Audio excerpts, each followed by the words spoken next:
So, my name is Dominic Raina. I have a theory how the ancient Egyptians may very easily have moved their large blocks of building stone incorporated into their pyramids, especially the Great Pyramid. Here we have 33 patio stones weighing 39 pounds each for a total of 1,287 pounds.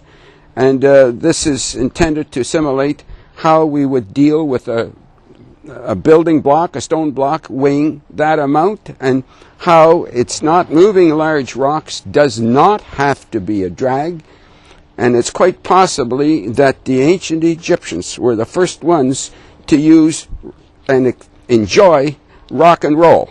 The accepted belief would have been that they would drag a rock like this very laboriously, probably with a crew of maybe, for one this size, maybe 10 or 12 people would have been assigned to drag a rock like this.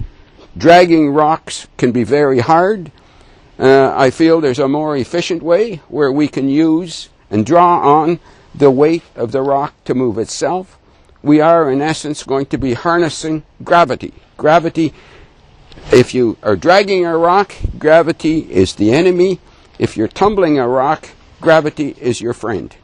So, with this system, we are going to have much less friction than we would have by dragging a rock. We'll have the ability to create momentum and to keep that momentum going. Using this system, we take a rock, and on the four sides of the rock, running lengthwise, from one end of the rock to the other, we, depending on the size of the rock, we will have planking that goes across. And in essence, what this planking does is makes the rock tippy. So what is on one side, and this goes on the four sides of the rock. So as the rock I'm going to tumble. As it tumbles, the weight of the rock will sit on here, sit on the corner, and then move to the next side. But the overhanging weight of the rock on one side will cause the rock, the other side, to lift and rotate. Now, right now, this rock is, you'll notice, it's actually very, very, very light, and it will actually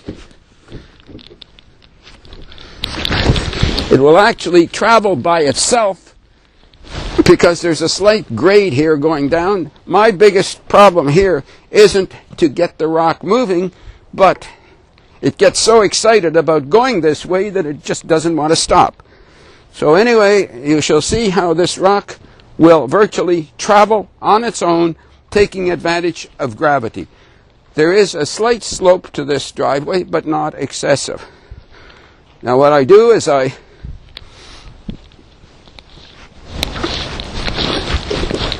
rock and roll it.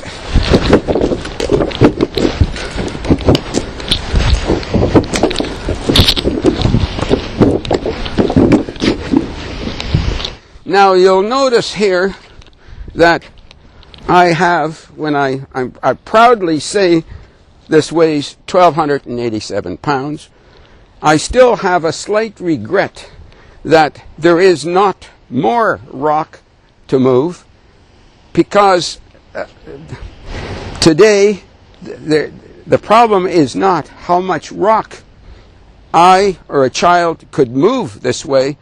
The problem is, how do I transport the rock in a vehicle from point A to point B?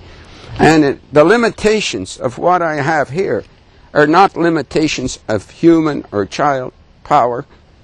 It is the limitations of modern day vehicles to haul this weight to the demonstration site. The darn Dodge Caravan. However, the concept of moving rocks by tumbling is an inherent trait that goes back to the caveman, and in point of fact, it was the Egyptians who put a little finesse to the concept, and by attaching planks to the four sides of a rather mundane rock, ordinary mortals, including women and children, could be titans as they rotated with relative ease massive boulders broadside to their direction of travel.